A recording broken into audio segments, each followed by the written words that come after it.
अनारसे करायचं म्हटलं की बायकांचं एकच टेन्शन, ते जाळीदार होतील की नाही, तेलामध्ये फाटतील काय, आणि ते पांढरे शुभ्र होणार की नाही, जळतील काय. पण मी माझ्या घरी माझ्या आईला कधीच असं टेन्शनमध्ये बघितलेलं नाही आहे, कारण तिची जी पद्धत आहे ही खूप जुनी पद्धत आहे आणि ती याच पद्धतीने आज आपण अनारसे कसे बनवायचे ते बघणार आहोत. तर व्हिडिओला शेवटपर्यंत नक्की बघा. तर चला आपण सर्वप्रथम अनारसेसाठी लागणारी उंडीची तयारी करून घेणार आहोत. तर इथे मी 1 कप एवढं तांदूळ घेतलं आहे. कमीत कमी 200 ग्राम एवढे तांदूळ आहेत. तांदळाला 3 ते 4 पाण्याने स्वच्छ धुवून घ्यायचे आहेत, कारण जेवढे छान शुभ्र असे आपण तांदूळ धुवू तेवढेच छान असे अनारसे होतील. तर तुम्ही इथे बघू शकता मी 3 ते 4 पाण्याने मी ते छान असे तांदूळ धुवून घेतलेले आहे. आता यामध्ये कमीत कमी 1 ग्लास म्हणजे तांदूळ जेवढे आहे त्यापेक्षा दुप्पट पाणी घालून घ्यायचं आहे आपल्याला आणि 24 तासासाठी याला पॅक डब्यामध्ये असंच ठेवून द्यायचं आहे.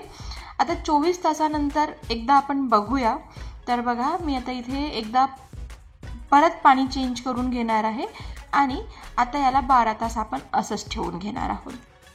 म्हणजे 24 तास आणि 12 तास म्हणजे 1.5 दिवस आपण हे तांदूळ भिजत घालून ठेवलेले आहे आणि एकदा पाणी चेंज करून घेतलेलं आहे. त्याने काय होतं ना, तांदळाला खूप असा आंबट वास सुटत नाही. आणि 12 तास झाल्यानंतर मग आपण याच्यातलं जे पाणी आहे ते काढून घेऊया आणि तांदळाला सुकवून घेऊया. तर चला आता आपण तांदळाला सुकवताना उन्हामध्ये सुकवायचे नाही, घरातच विदाऊट फॅन सुद्धा हे तुम्ही तांदूळ सुकवू शकता. अशा कुठल्याही सुती कापडावर याला 2 ते 3 तासासाठी आपण तांदूळ सुकवून घ्यायचे. फार असे अगदी खळखळीत वाळवायचे नाही आहे. तांदळामध्ये थोडासा ओलसरपणा हवा. तर बघा 2-3 तासानंतर तांदळातलं जे एक्सेस वॉटर होतं ते निघालं आणि थोडे ओलसर आहेत. तर आपण याला मिक्सरमधून काढून घेऊया.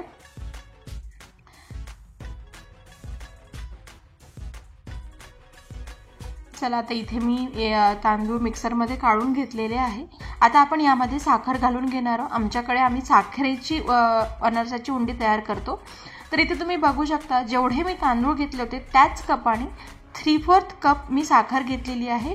यालाही आपण छान बारीक करून घेऊया. तर आता साखरेचं प्रमाण म्हणाल तर जेवढे तांदूळ आहे त्याच्यात थोडी साखर कमी वापरायची, कारण तांदळामध्ये जर अतिशय साखर झाली तर ती अनारसे तेलामध्ये फाटतात. त्याच्यामुळे साखरेचं प्रमाण अगदी कमी करायचं. आणि छान आता दोन्ही साखर आणि तांदळाची जी पिठी आहे मी ते मिक्स करून घेतलेली आहे आणि छान गाळून घेतलेली आहे. आणि आता असे छान छोटे छोटे बॉल्स तयार करून याला स्टोअर करून ठेवायचं. तर बघा जर तांदूळ थोडे ओलसर असेल तर असे बॉल बनतात आणि जर तांदूळ खूप जास्त वाढले तर ते बॉल बनत नाही. त्यासाठी जेव्हा आपण तांदूळ सुकवतो तर थोडे ओलसर राहतील याची आपल्याला काळजी घ्यायची आहे.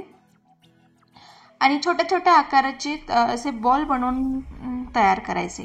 आता बघा हे बॉल असे एअरटाईट कंटेनरमध्ये 1 दिवस तसेच ठेवायचे, लगेच करायची नाही. आणि 1 दिवसानंतर मग तुम्ही हवी तेवढी उंडी घ्यायची, 1 बॉल 2 बॉल असे, आणि त्यामध्ये आता ही छान भिजवून घ्यायची. इथे मी दुधाने भिजवणार आहे. तर दुधाचं प्रमाण म्हणाल तर अगदी 2 टीस्पून एवढं आपल्याला इथे दूध लागणार आहे. असं फार असं जसं आपण कणकेला मळतो तसं पटकन असं पाणी किंवा दूध घालायचं नाही. अगदी 2 चमचे दुधामध्ये हे पीठ मळून होतं. अरे बघा आता हे पीठ मळायची पद्धत म्हणाल तर कमीत कमी 10 मिनिट हे पीठ आपल्याला मळून घ्यायचं आहे आणि छान असं पेढ्यासारखं टेक्स्चर येईपर्यंत हे आपण मळून घेतलेलं आहे. आता काय करायचं ना, ह्याला एका एअरटाईट कंटेनरमध्ये 1 तास हे पीठ असंच ठेवून द्यायचं आणि त्यानंतर आपण याचे अनारसे तयार करून घ्यायचे. आता जर तुम्ही 1 तासाहून अधिक ठेवलं तर उत्तमच आहे, पण कमीत कमी 1 तास हे पीठ एअरटाईट कंटेनरमध्ये ठेवायचं. आणि बघा आता असे छोटे छोटे गोळे करून घ्यायचे, थोडंसं तूप घ्यायचं आणि असं छान पारी तयार करून घ्यायची. म्हणजे थिकनेस म्हणाल तर फार अगदी पातळही नाही आणि फार अगदी जाड नाही. तर इथे मी एका वाटीमध्ये खसखस पण घेतलेली आहे. आता खसखस तुम्ही तळल्यावर पण घालू शकता किंवा जेव्हा आता असं पारी तयार करून घेणार आहोत तेव्हा पण घालू शकता. तर मी तुम्हाला दोन्हीही पद्धतीनेही अनारसे तयार करून दाखवणार आहे. तर इथे बघू शकता. जर तुमच्याकडे अशी सिलिकॉन शीट नसेल तर अगदी पॉलिथिन असतं त्यावर हे असे छान तयार करून घ्यायचे. लाटायची पण गरज पडत नाही.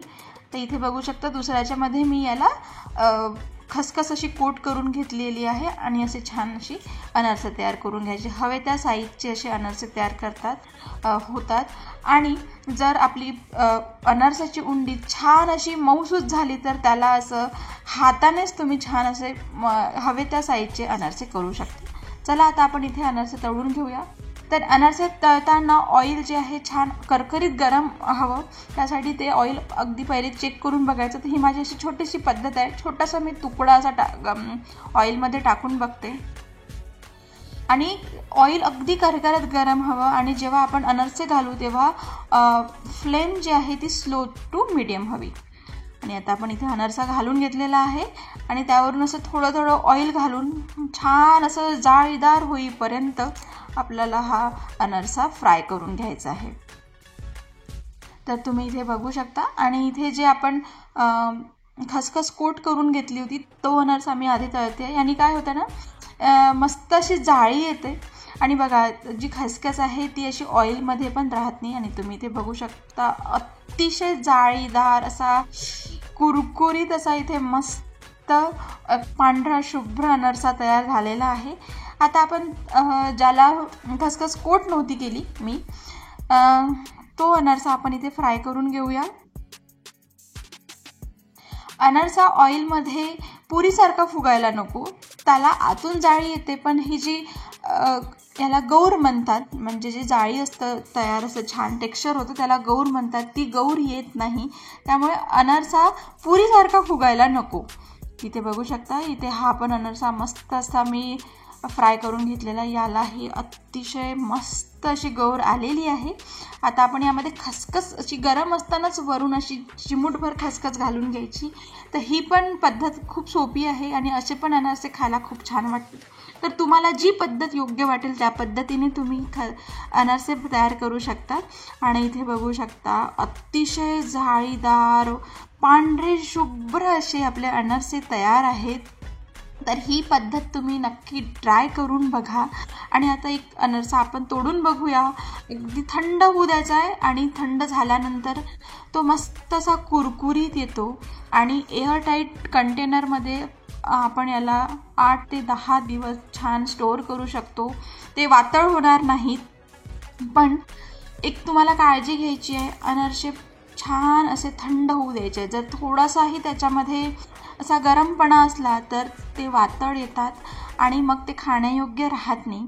तर ही पद्धत तुम्ही नक्की करून बघा. आणि या लक्ष्मीपूजनाला